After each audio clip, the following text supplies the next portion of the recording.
Stop building minimum viable products. Seriously, stop it. If you want to build a massively successful business today, the traditional business school advice is actually setting you up to fail. Silicon Valley billionaires do not follow the rules they teach you. They use a completely different playbook, and today, I am going to give you their exact cheat codes.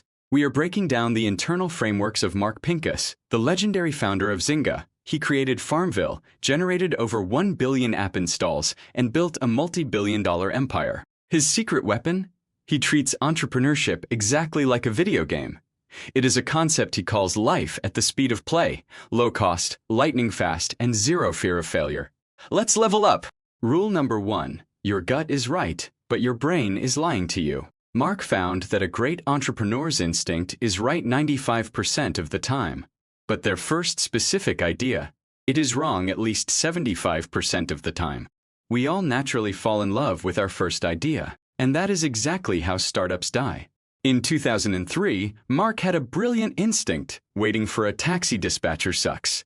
His specific idea to fix this was smstaxi.com. You text a number, and a taxi shows up.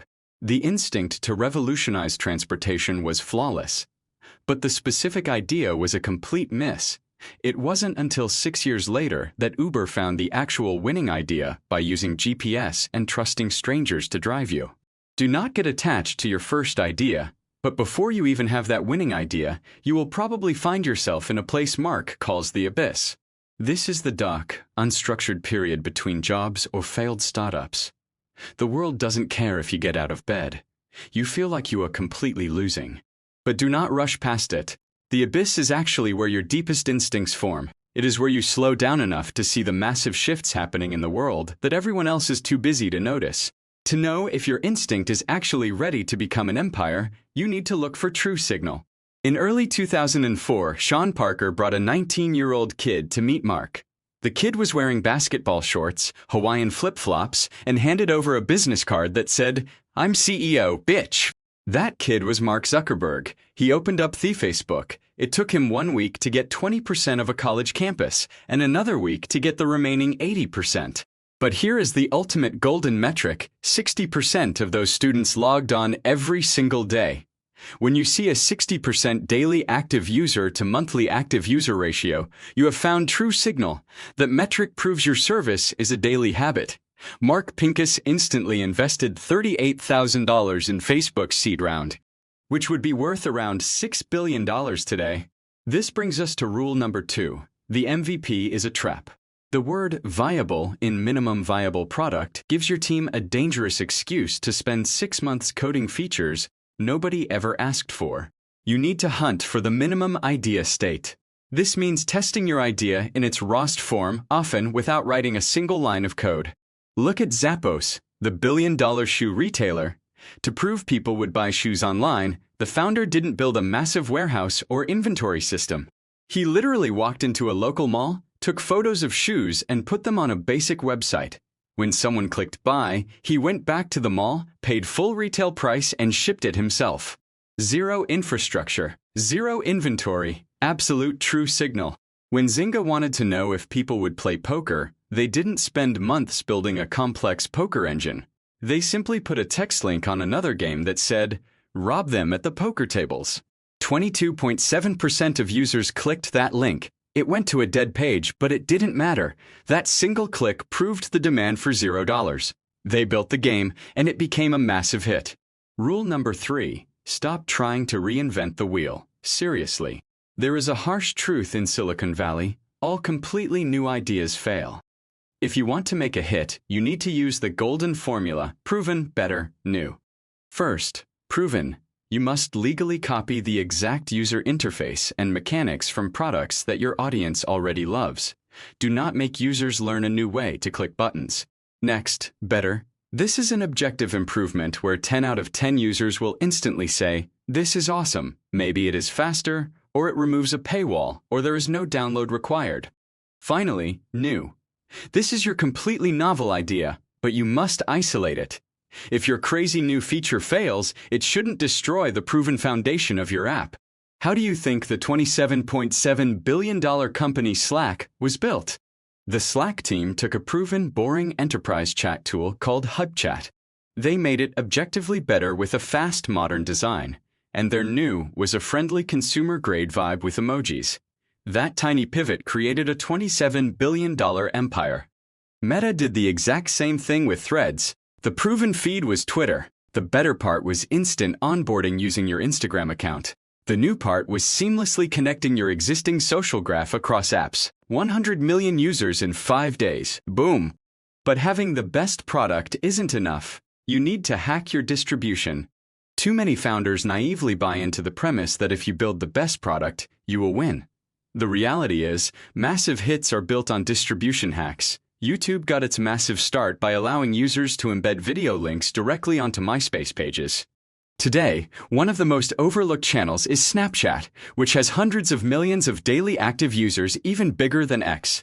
Or look at AI search engines. You must hack generative engine optimization to ensure ChatGPT and Perplexity recommend your product. Find the backdoor to distribution. Rule number 4. Stop tweaking button colors. Drop a bomb instead. When growth slows down, most startups panic and start working on tiny, useless features. Mark calls these mouse nuts. They distract your team and do absolutely nothing for your revenue. Even worse, teams will start squeezing the lemon. Instead of making the product better, they optimize purely for monetization, bombarding users with annoying pop-ups where the close button is impossible to find. This creates short-term revenue but destroys long-term retention. To spike your growth, you need a bold beat, a high-impact, quick-to-build innovation that creates a positive disruption in the user experience. But how do you get your team to actually build something bold? You have to overcome the penguin effect. Nobody on your team wants to walk off the cliff first, but the minute one team tries something crazy and it works, you don't even have to tell the others. Everyone instantly copies the success. When FarmVille players started leaving, the product manager didn't spend months rewriting the core game loop.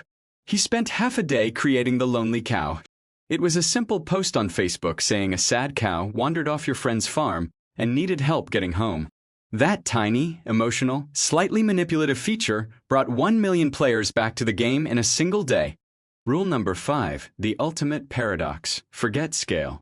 Everyone in business is obsessed with scaling, but your number one job as a founder is to be right, not just to be big.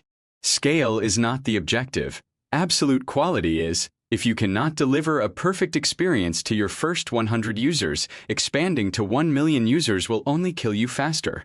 When Airbnb was dying, with barely 30 hosts in New York, the founders did not buy Facebook ads. They did not write complex algorithms to scale.